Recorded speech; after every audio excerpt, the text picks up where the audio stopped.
Good morning. I'm Brenda Talent, the CEO of the Show Me Institute. Thank you for joining us to hear a briefing about the national debt. Let me get some housekeeping out of the way before we begin. We're going to be taking questions during this briefing. To ask a question, look at the bottom of your Zoom screen, and you can either raise your hand to speak or click on the Q&A box where you can type your question. Zach Lawhorn from the Show Me Opportunity will identify when we have a question, and he'll call on you or read the questions submitted. We're going to try to get to as many of your questions as possible. We're very pleased and honored that Brian Riedl is able to join us today. Brian's a senior fellow at the Manhattan Institute. He focuses on budget, tax, and economic policy. Previously, he worked for 6 years as the chief economist to Senator Rob Portman and as staff director of the Senate's Finance Subcommittee on Fiscal Responsibility and Economic Growth. From 2001 to 11, he served as the Heritage Foundation's lead research fellow on federal budget and spending policy. In that position, he helped lay the groundwork for Congress to cap soaring federal spending, rein in farm subsidies, and ban pork barrel earmarks. Brian's writing and research has been featured in the New York Times, the Wall Street Journal, the Washington Post, the LA Times, and National Review. He's a frequent guest on national news programs.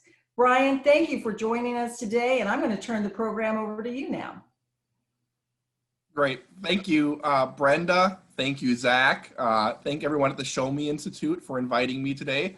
Thank all of you for taking some time today to listen to a very depressing topic. Hopefully I can make it interesting for you, even if it might be a little bit scary. Basically, we have three crises right now. We have a public health crisis, which created an economic crisis, which risks creating a fiscal crisis. And we need to solve the crises in that order. Public health, then the economy, then the fiscal crisis. But I will show that fixing the economy is not a blank check for unsustainable debt, and that the debt right now poses a real long-term threat that needs to be addressed as soon as the economy is strong enough to do so. Overall, let's take a look at the economy and the response first. Amazingly, the recession is forecast right now to reduce economic output by $17 trillion over the next decade. That's $17 trillion in GDP that's just evaporated. That will not be created over the next decade. And we just suffered the worst quarter ever measured. The GDP fell 9% last quarter. We're looking at about a 6% GDP drop for the year. The economy won't even return to 2019 levels until 2022. It's not even going to fully recover until 2028. The job situation is brutal. We lost 17 million jobs. 5 million have been moved to part-time. The unemployment rate spiked from 3.5% to 14%. It's since thankfully come down to about 8%. Certain industries have been hit hard. Leisure and hospitality face a 29% jobless rate. Clothing stores face a 40% jobless rate. These are really numbers we haven't seen since the Great Depression. And I know a lot of people personally that are listening to me right now they feel the suffering firsthand. Washington's response has been pretty large thus far. In fact, much larger than other countries. Congress thus far has approved $3.7 trillion in assistance for businesses and individuals. And President Trump added about $300 billion more by executive order. So that's about $4 trillion that Washington has pushed into keeping the economy afloat. Now, I want to make a distinction between two kinds of assistance. There is Keynesian stimulus versus social insurance. Now, what I'm going to argue is that the Keynesian demand stuff doesn't really work very well. When you have the rebates and the policies meant to put money in people's pocket, which is kind of what a lot of people on the left are pushing right now, when you're trying to increase demand and consumption, that doesn't work as well because Keynesian stimulus doesn't really apply when people are stuck home with no place to spend the money, and getting people to spend money generally has a horrible track record. The better response and the cheaper response is social insurance. The idea of social insurance is that right now Washington should just be focusing on keeping fragile families and businesses afloat. Keep families in their homes, keep families able to pay their bill, keep businesses from going bankrupt so that when the economy fully reopens, people have jobs to come back to. So you don't turn a short recession into a longer recession. That's a much cheaper approach. If you can do that, you can keep disposable income rising and the economy doing well.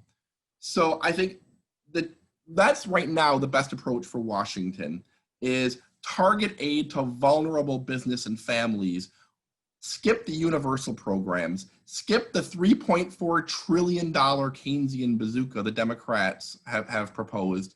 And you can kind of look at the conservative approach now of spending maybe $500 billion to $1 trillion on a scaled down unemployment, keeping businesses afloat with the Paycheck Protection Program and targeted state aid. That's one way to thread the needle where you can minimize the recession, prevent bankruptcies, but again, not shooting the $3 trillion Keynesian bazooka. That doesn't even really make sense when people don't have places to spend the money anyway or stimulate demand. One of the reasons we don't want to spend the $3 trillion Keynesian bazooka too is because the budget outlook is really bad. We simply aren't in a position where we can just shovel extra $1 trillion out the door because the debt situation has to be paid attention to. And that's what I'll focus on for the rest of my remarks before we open it up for questions. Before the pandemic, the budget situation was already a mess. We were gradually heading towards $1 trillion deficits this year and $2 trillion deficits by the end of the decade. That's before the pandemic. But instead now, we are facing a $3.3 trillion deficit this year. We've never even had a $2 trillion deficit in American history. We're looking at $3.3 trillion this year. Never been seen. In fact, this year, half of every dollar government spends will be funded by borrowing. 50% of the budget is borrowed. Washington has spent so much money this year that it totals $50,000 per household. Let me repeat that. Federal spending this year comes to $50,000 per household. Never happened in American history. So we face a really serious debt issue moving forward. Over the next decade, the national debt is going to go from $17 trillion to $35 trillion. Think about that. We're going to double the national debt. I remember back when it was $5 or $6 trillion before the Great Recession. It's bumped up to 17. We're heading to 35. In fact, the debt right now, if you measure as a percent of the economy, just like a household measures their debt as a percentage of their budget, we're going to pass 100% of GDP this year, which means the debt will be the size of the entire economy. By the end of the decade, we're heading towards about 114% of GDP, which would exceed even the peak of World War II. At the peak of World War II, we were at 106%. We're going to be at 114% at the end of the decade. And that's the rosy scenario that assumes the economy recovers. There's no more stimulus, no more tax cuts, no more spending. Again, in the short term, yes, some of this spending is justified. The targeted spending is important in order to keep the economy afloat because a recession will cost even more money as it continues than stimulus. But we have to be careful not to do the Keynesian demand management that's $3 trillion. There's three dangers of this debt if we go too far. The first, is that the debt is going to get much bigger, and not just because of coronavirus. I mentioned before that we're about to exceed the 106% of GDP that was during the peak of World War II. Well, one difference is World War II ended, thankfully, and the debt came back down. However, we are going to have the debt continue growing forever right now, mainly due to 74 million baby boomers retiring into Social Security and Medicare. That is the main driver of the debt. In fact, every year, Social Security and Medicare do not collect enough in payroll taxes and premiums to pay full benefits. So every year, we have to put general revenues into Social Security and Medicare to make all the payments. The cost of those annual payments is going to rise from $500 billion this year to just under $2 trillion a decade from now. That is the main reason the deficit is going to rise back up over $2 trillion even after the pandemic ends, because these general revenue transfers into Social Security and Medicare are going to go from $500 billion to $2 trillion a year. Over the decade, $12 trillion in general revenues will be needed to make all Social Security and Medicare payments. The 30-year numbers are actually worse. Over the next 30 years, Social Security and Medicare face a $63 trillion cash shortfall, according to the Congressional Budget Office. You heard that right, a $63 trillion cash shortfall, which, when borrowed, is going to cost an additional $40 trillion in interest payments. It's $103 trillion is going to be the outside cost of Social Security and Medicare beyond what they collect in payroll taxes and premium. That $103 trillion accounts for virtually the entire rise in the national debt over the next 30 years. The result? A debt heading towards 200% of GDP, twice as big as the economy, within 3 decades, in this scenario of peace and prosperity, no pandemics, no new wars, no new spending, no new tax cuts. That's the rosy scenario. We have to be careful, in part because who's going to lend us this money? When we talk about the debt, a lot of people say, well, there's global demand for dollars. China, Japan, they're going to be happy to lend us money because the dollar is the world's reserve currency. Everybody wants dollars. Here's a little interesting fact.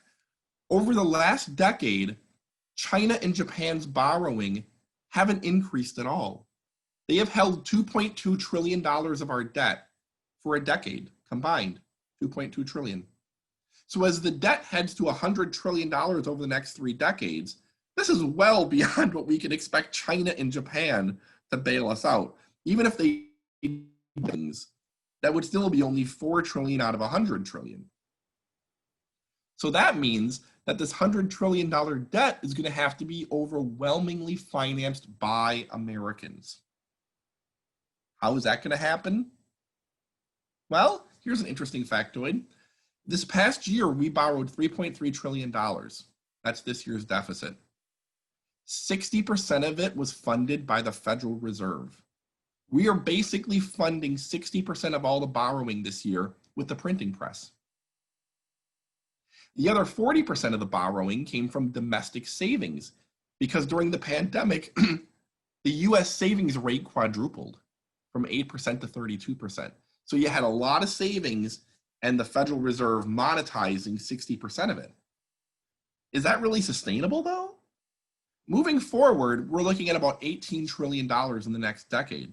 Is the Fed going to keep monetizing that $18 trillion? That's not really in their current plans.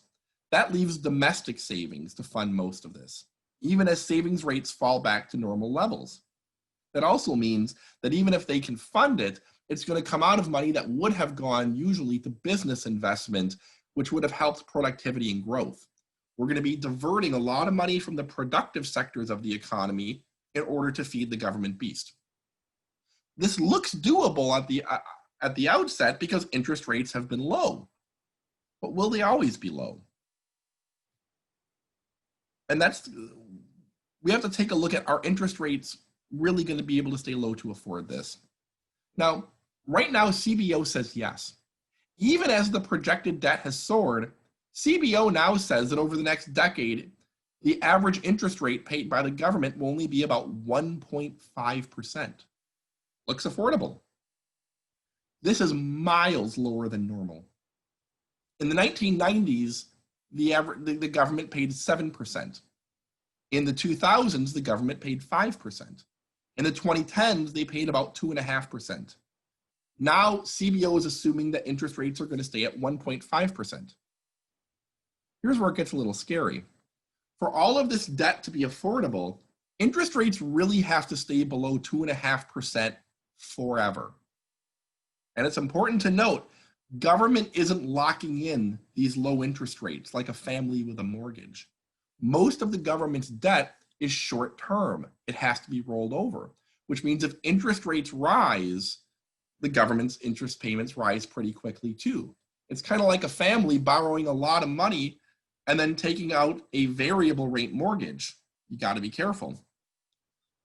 If interest rates rise, a decade from now, every point they go up will cost $330 billion a year in interest payments. Let me repeat that. Every point rates rise will cost $330 billion to the federal budget. That's $3,000 per household in new taxes every time the interest rate rises 1 point. Over 30 years, 11 trillion is the cost of every interest rate point increase. What that means is that over 30 years, if interest rates rise 1 point, that'll cost twice as much as the tax cuts. If interest rates rise 2 points, that'll cost as much as the entire Social Security shortfall. If interest rates rise 3 points, add $1 trillion to the budget deficit, all in interest costs. We are essentially gambling our fiscal future on the hope that we can build the largest debt in the world without triggering rising interest rates. Unfortunately, what most economists will tell you is that government borrowing by itself raises interest rates, and that the level of borrowing forecast over the next couple decades should raise rates about 3 points. That's just standard economic theory. Now, perhaps we're right. Perhaps interest rates will stay at 1-2% forever. In that case, the debt will be somewhat affordable. If not, it could be catastrophic. So in that context, I would say that proposals we're seeing now to add trillions of dollars in additional spending, especially that's not even really tied to fixing the economy, is especially irresponsible. It's pouring gasoline on the fire. So what should we do? I'd say 3 steps. First, we still need to help relieve the recession without spending $1 more than is necessary. We need to focus on social insurance, keeping families whole, keeping businesses whole, without trying to do the Keynesian bazooka where we just throw trillions of dollars around and hope that it increases demand. That usually doesn't work. We also need to avoid big, expensive, permanent initiatives. Not the $11 trillion proposed by, by Vice President Biden, not the $40 trillion proposed by other candidates who are running for president. Even if President Trump gets reelected, we're going to have to become a lot more responsible than we've been in the past. And that's why the third point then is we need to begin preparing to address long-term spending trends as soon as the economy is strong enough to handle it. Even if we don't want to implement consolidations now, we can at least start planning for it so that we can implement it as soon as the economy is strong enough to handle it. That mostly means addressing Social Security and healthcare, which, as I said before, are the main driver of long-term deficits. And yes, if you want a bipartisan deal, it probably means agreeing to revenue increases as well. There's just no other way to do this politically. In Ernest Hemingway's novel, The Sun Also Rises, there's a character named Mike who's asked, "How did you go bankrupt?" 2 ways, he answers: gradually and then suddenly. The thing about a fiscal crisis is that by the time you see it, it's too late. It's a lot better to phase in smart reforms now rather than wait until a fiscal crisis and impose drastic reforms later. Do we really want to gamble our entire future on interest rates never rising? We'll see. Thank you. I'm happy to take questions, comments, insults. Thank you very much. Great, thanks, Brian. So our first question is, what'll happen if the country tries to inflate our way out of the debt burden? What are some of the real world consequences that we could see? Well, that's a great question. It's kind of what the Federal Reserve has done this year. The Federal Reserve, like I said, has monetized or basically used the printing press to fund 60% of the new borrowing. At this point, it has not been inflationary, but that's in part because the economy is pretty weak. We were able to do modest printing press, basically, during the last recession as well. The Federal Reserve increased its balance sheet. If the Federal Reserve really aggressively tries to monetize on a level we haven't seen before, what happens is you will likely get inflation. And in fact, we're seeing right now that the money supply is increasing drastically. M2, I believe, is up about 10%, which is one of the measures of the money supply. If this does increase inflation, then what happens is interest rates end up rising accordingly, because investors want their money protected from inflation. So if inflation rises 5%, you can expect interest rates to rise 5% in order to protect investors, in which case you're not really protecting the federal government. Yes, you've inflated the debt down, you've inflated much of the debt away, but any future borrowing is now going to be at a 6, 7, 8% rate instead of a 3% rate. And when you have that $100 trillion for Social Security you're facing, you know, it's great that you've inflated away much of the $27 trillion current debt, but now you're just paying double or triple the interest rates on that next $100 trillion you're borrowing. It really doesn't get you out of this mess. So I think the Federal Reserve, I think, will probably be more accommodationist moving forward. They're going to try to keep rates low. They might do a little more monetization here and there, but they have to be careful. Because again, if they go too far, they trigger inflation, interest rates go up, we're right back in the same mess. Great. What are your thoughts on modern monetary theory, which seems to minimize the negative consequences of long-term deficit spending? MMT, modern monetary theory, I think, is real. It's very popular these days on the internet. It's not particularly popular with economists. There's a couple very aggressive economists on social media and elsewhere who really push this. A lot of them are based at either Stony Brook or UMKC. The tenet of modern monetary theory is that basically the government can fund trillions with the printing press and it won't be inflationary. In fact, we don't even need taxes. We can spend everything. We can print the money.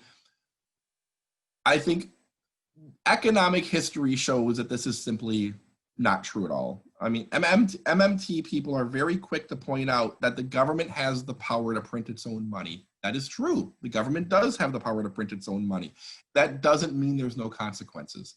And the idea that we can triple or quadruple the money supply without any inflation is simply not backed up by economic theory or by economic history with what we've seen in other countries as well. Now, literal MMT is a lot more moderate than internet MMT. Internet MMT is that generally says inflation doesn't exist no matter how much money you print.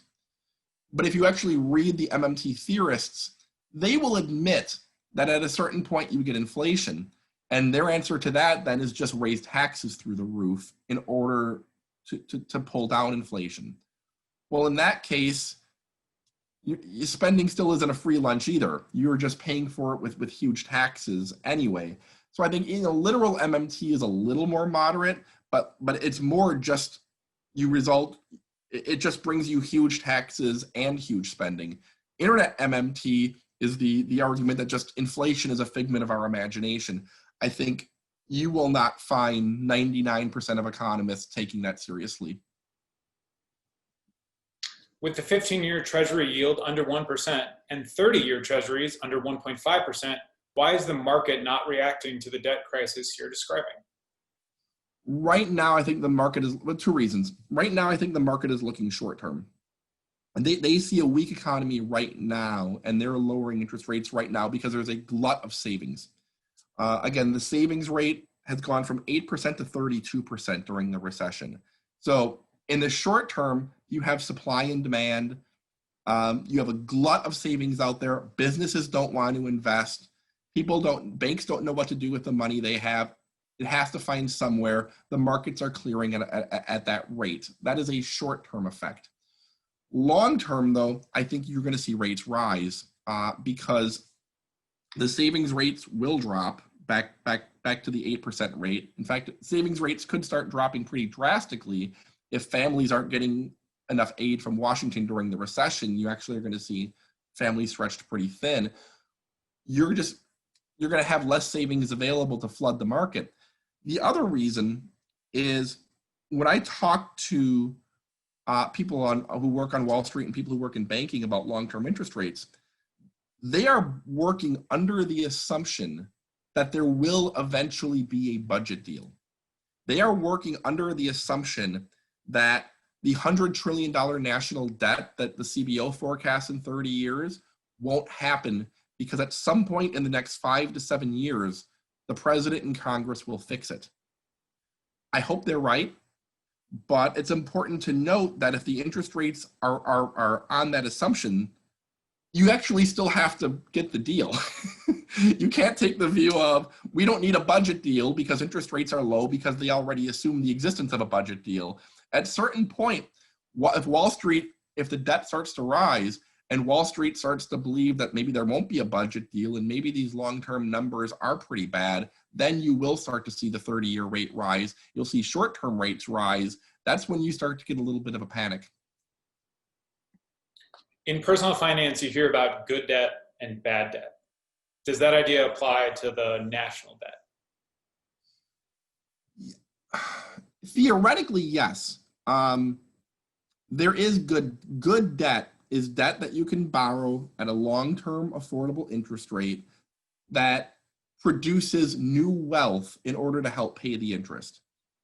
If we were borrowing for major investments that will grow the economy, I would call that good debt. Especially if the economic growth allows you to pay reasonable interest rates. I think there is a strong case for borrowing for certain pro-growth investments. You could argue in education, infrastructure, scientific research. If you can show that these programs are effective, then that can be good debt. The danger right now, long term, is we're mostly going to be borrowing for Social Security and Medicare. Now, we like Social Security and Medicare. We like seniors. We want seniors to be able to afford medical care and their income. But in terms of economic growth, you're not creating new wealth with which to pay the debt. There's really not much of an argument that is something to go into debt for. Generally, that's the kind of spending that should be paid for with payroll taxes and premiums, because that's not really an investment in future growth. It's more humanitarian aid. Awkward way of putting it, but it's the point of it is to help people rather than invest in our kids and future growth. So I would say that yes, there is a case for borrowing for pro-growth investments, but if the idea is simple redistribution in order to alleviate suffering, I don't see a case for why that would need to be borrowed rather than paid for as we go. You mentioned your 3-step plan for reform. Do you feel that that's currently politically feasible? In our dysfunctional Congress, not much is feasible right now. One of the problems right now is nobody cares about the deficit anymore. Republicans lost most of their deficit credibility with the 2017 tax cuts. Now, I think the 2017 tax cuts had a lot of very important positive things in it. I like the corporate rate reduction. There was a lot of good ideas in the 2017 tax cuts. However, by not paying for it, Republicans essentially lost their credibility and limited any chance of a bipartisan deal. Democrats took the tax cuts, which were about $2 trillion, as a blank check to go propose $40 trillion in spending. So essentially it created an arms race where nobody cares about deficits right now, even setting aside the recession. Now, there is a little bit of an underground push.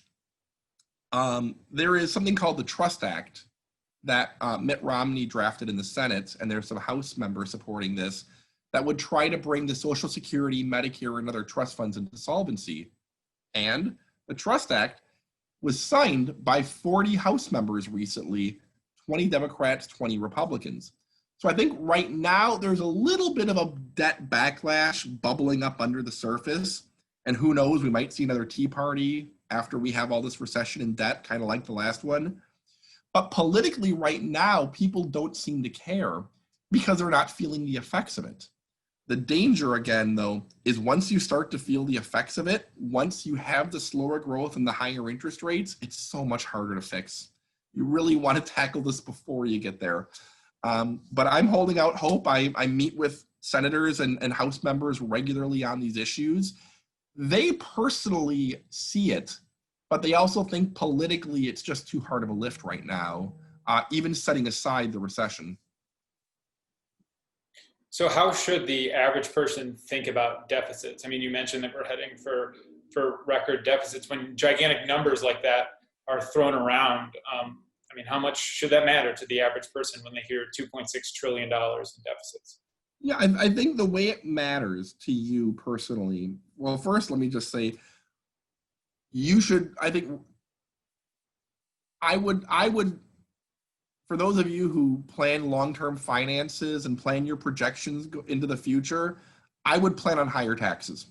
I think realistically, the spending trends are completely incompatible with our current tax commitments. I would plan for higher taxes in the future.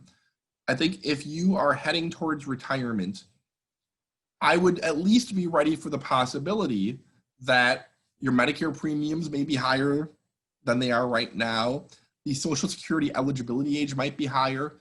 Benefits may be trimmed a little bit. I would adjust your expectations of the future. Now that doesn't mean we're going to get rid of so when people say Social Security won't be here, Social Security will be here. It just may not be as generous, and the eligibility age may be a little higher. Medicare will be here. The premiums might be higher.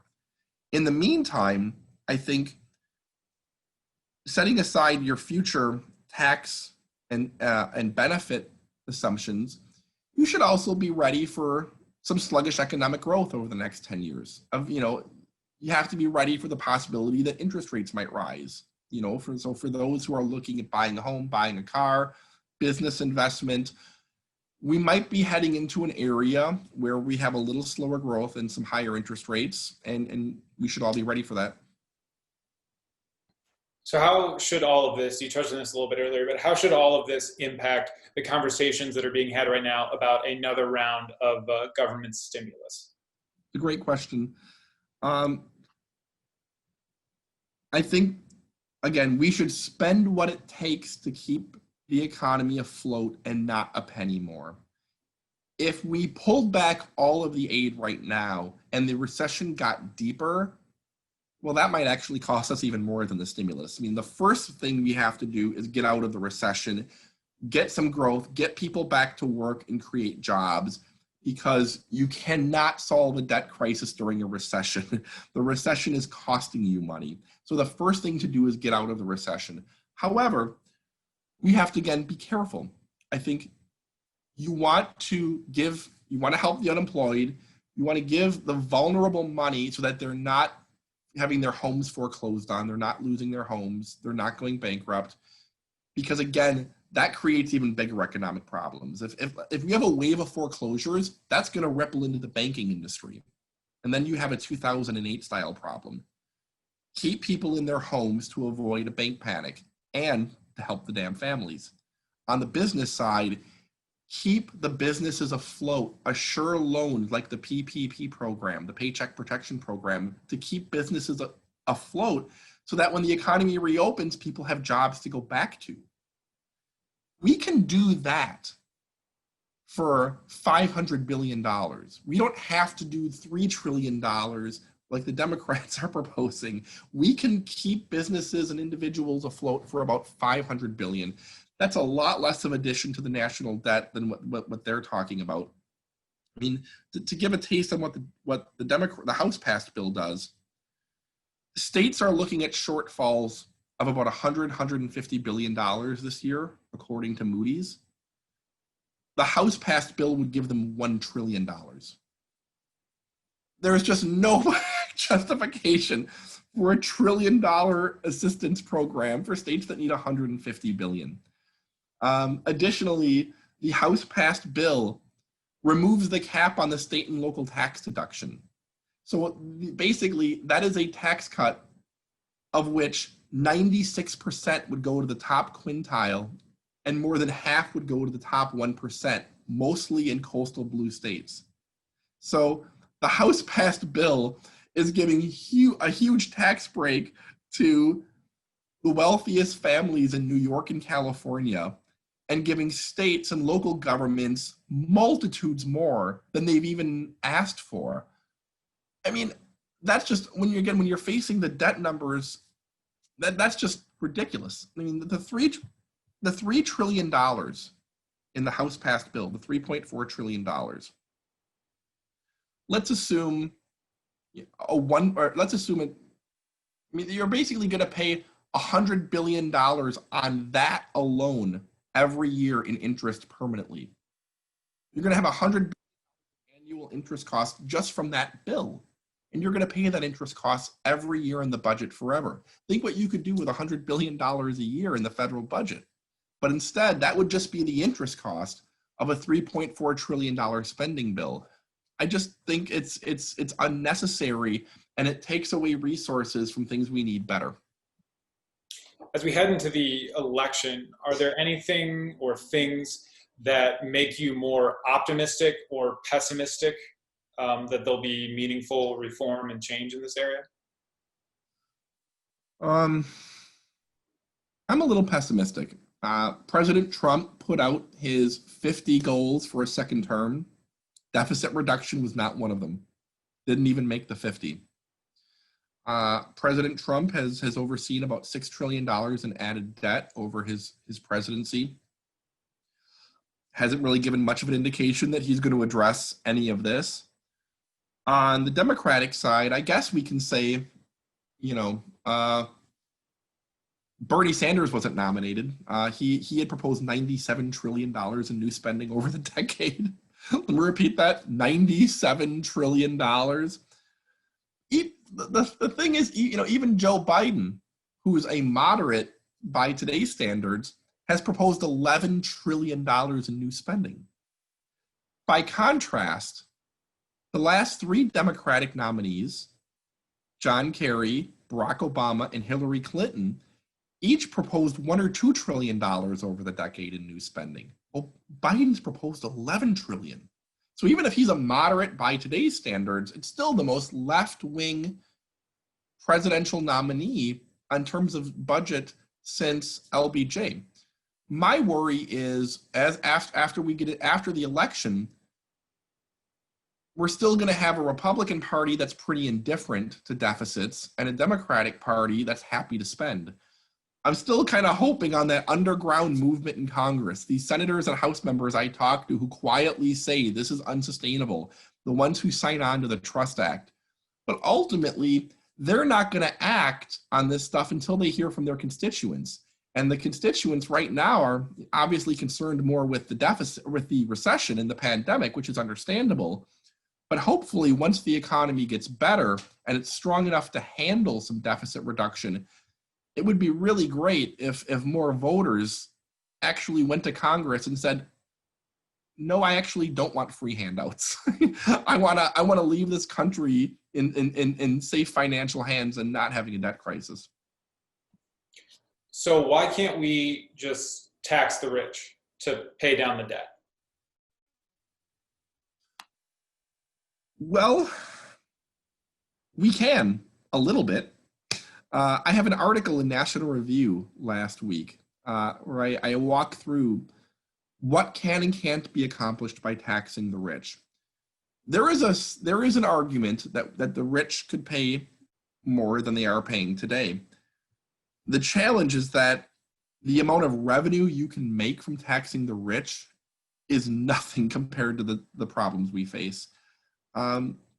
First, Bernie Sanders talks a lot about we're going to tax the billionaires. We're going to tax the billionaires. We're going to pay for his $90 trillion by taxing the billionaires.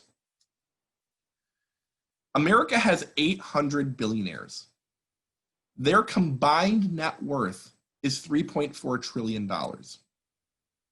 If you confiscated every penny of the billionaires, you would pay off about 20% of the deficit over the next decade. That's it. Every penny the billionaires have would pay off 20% of the deficit. It wouldn't finance any of their new spending. It would finance 20% of the deficit.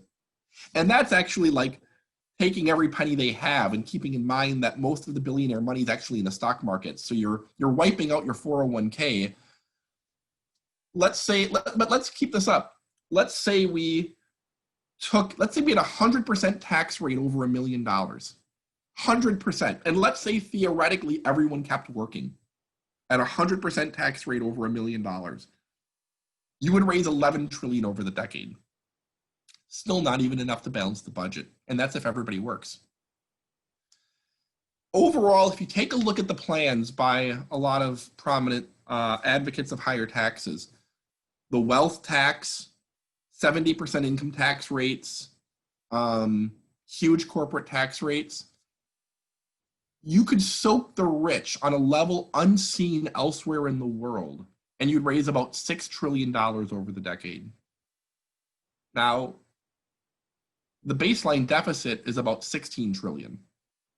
Again, I just said Biden promised 11 trillion. Even the highest taxes, and keep in mind they really wouldn't even raise the 6 trillion because a lot of the money would leave. So you can raise taxes on the rich, but the idea that you're actually going to make a big dent in the deficit numbers, the data just doesn't show it. And that's why if you go to Europe, they don't finance socialism with 70% tax rates on the rich. They finance socialism with 20 or 25% value-added taxes, which are essentially national sales taxes, and with really high payroll taxes. In Europe, the middle class pays the tab because even if you liquidated the wealth of the rich, there's just not enough money to pay for it. So I'm not saying we can't advocate any higher taxes on the rich, but I'm saying realistically, the bulk of the money is going to come from the middle class because that's where most of the money is. So you've mentioned Social Security and Medicare a couple times. Are there any other programs or sectors that you think would be targeted for reduction to pay down the debt? Should be or would be? Let's go with should be. Should be. Ultimately, I think everything has to be on the table. Taxes have to be on the table. Defense spending has to be on the table. Social Security and Medicare have to be on the table. Everything has to be on the table. However, there are parts of the budget that you're going to get a lot more money out of than other parts. Let's take a look at defense. The defense budget was 50% of the budget in the 60s, 30% of the budget in the 80s. It's now just 15% of the budget. In fact, the defense budget is not much higher than it was right before 9/11 as a percent of GDP, which was our post-World War II trough. Right now, we're spending about 3% of GDP on defense. NATO spends about 2%. We can cut defense. We're not going to get that much out of it. It's already been drastically reduced to 15% of the budget, but it should be on the table. Non-defense discretionary spending, which is stuff like highways, R&D, housing, foreign aid, K-12 education, is also about 15% of the budget, and it has been squeezed as well. You're not going to get very much out of it. It's a small and shrinking part of the budget. Anti-poverty spending is about 20% of the budget. It's been level over time. It's really hard to squeeze money out of the anti-poverty budget without causing a lot of harm. I think you can do tweaks here and there in order to fix overpayments, but let's face it, we're not gonna wipe out the Medicaid program. We're not gonna wipe out the SNAP program. Ultimately, that leaves Social Security and Medicare. That is the biggest part of the budget. It is growing at a huge rate. It's going to overwhelm the budget, and every other part of the budget is so much smaller than Social Security and Medicare, and those programs are growing so fast that this isn't a matter of ideology, it's just a matter of arithmetic.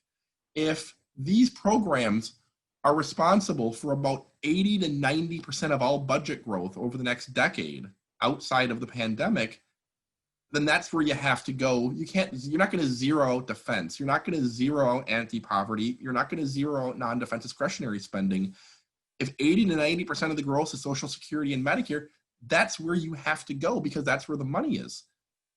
So I think politicians don't want to tell you that because they're in the business of getting reelected. But again, this is just math. Sure. So for some perspective, earlier you mentioned Japan. Are there any other countries that the U.S. is kind of in this group with? Are we headed towards Greece? Or are we headed towards, who are our counterparts in this situation? We have no counterpart because we don't have the biggest debt in the world. Japan is at 200% of GDP, although they're able to finance it much easier because Japan has a huge savings rate. Greece was at about 170% of GDP. Other countries in Europe are about 100%, but it's more dangerous for us. And the reason is, our debt numbers over the next 30 years are projected to grow a lot more than Western Europe, than Greece, than Japan. The other reason it's more dangerous for us is I understand we're the world's reserve currency, but our debt is so big that we can't be bailed out by other countries. When Greece hit 175% of GDP, it was really scary for Greece. Their debt was 175% of GDP. But you know what? It was $350 billion. The rest of the world could bail Greece out without batting an eyelash. 350 billion. Other countries could easily come in and help.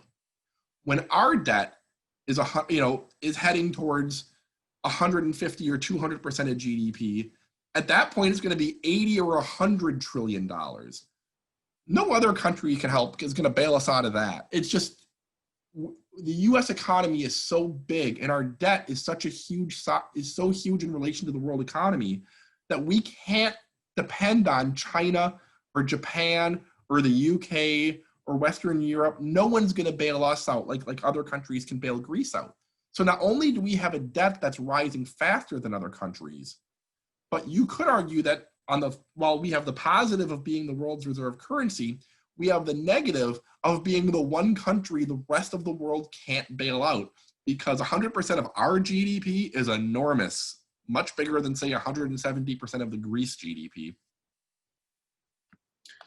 All right, for the final question, for people who want to keep track of the national debt deficits, there's a lot of noise out there. It gets a lot of news coverage. What are some of the sources that people should be paying attention to that they can get reliable information from? There are two. Well, other than the Manhattan Institute, you can always, I put up chart books all the time on the Manhattan Institute page. My Twitter account, by the way, you can follow me on Twitter, Brian_Riedl, BRIAN_RIEDL. Setting the self-promotion aside, the Congressional Budget Office put out 30-year or a 10-year baseline last week. CBO was great. In about a week and a half, they're going to be putting out the new 30-year baseline, which will make you want to drink heavily. But when they show how bad the 30-year numbers are. Another place to go to, if you really want to impress your friends with budget data, and you know you do, is the OMB historical tables.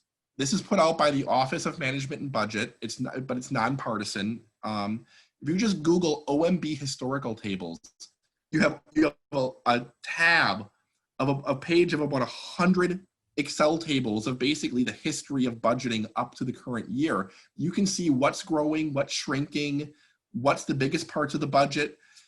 It's really important to look at CBO and OMB because there's so much misinformation. I mean, 90% of what I read on the internet about taxes and spending is not only wrong, but it's so wrong that it could be disproven in 30 seconds of a CBO or OMB search. So I would go to the Congressional Budget Office. I would Google the OMB historical tables, and you're always free to check me out on the Manhattan Institute or on Twitter because I'm constantly posting the charts and learning all sorts of new swear words from angry people on Twitter. Great. All right. Well, thank you all for your questions. Sorry if we didn't have time to get to yours, but that was great, Brian. And I'll turn it back over to Brenda. Oh, well, thank you, Zach, and thank you, Brian. Actually, I don't want to end this on a down note, but I feel like this is a question we've got to ask because we've been talking about what happens if we hit the fiscal crisis. Brian, can you just give us, and again, I don't want to end on a down note, but I think we need to make this more concrete. What does it look like if we have a fiscal crisis as a nation? A fiscal crisis essentially happens when Wall Street determines that the debt is too big and that the US is going to have trouble paying it back, and they demand higher interest rates in order to compensate for that risk of not being paid back. When that happens and Washington cannot raise taxes or cut spending enough to pay it back, then you start to see the printing press, you start to see inflation in order to pay it back. That's what a fiscal crisis looks like. It looks like huge inflation, big tax hikes, drastic spending cuts, including on vulnerable populations, and just overall instability. I'm not saying it's going to look like fiscal crises elsewhere. It may not necessarily look like the Weimar Republic, but again, it's where you start to see your savings really start to lose value because the inflation rate can go from 2% to 10% to 12% to 14%, which if you lived through the 1970s is not unprecedented, I'm telling you. You can see interest rates suddenly going towards 20%. People start to lose their homes if you have an adjustable rate mortgage. People are losing money at the same time their government benefits are going down and their taxes are going up. That's what it looks like, and it's scary. I don't want to end on a down note, so here's a positive note. Herbert Stein said, an unsustainable trend by definition cannot continue. At some point, we have to address this. My hope is we're going to get this addressed before we have a debt crisis, because I think at some point they will wise up. The solutions will be ugly, but if I had to bet, I would bet that we do not have a debt crisis. Unfortunately, we might end up with just really high taxes, though. Well, Brian, thank you for your insight, and I want to thank everyone for joining us today. You can find Brian's articles on his page at the Manhattan Institute. Again, everyone, thank you and stay safe.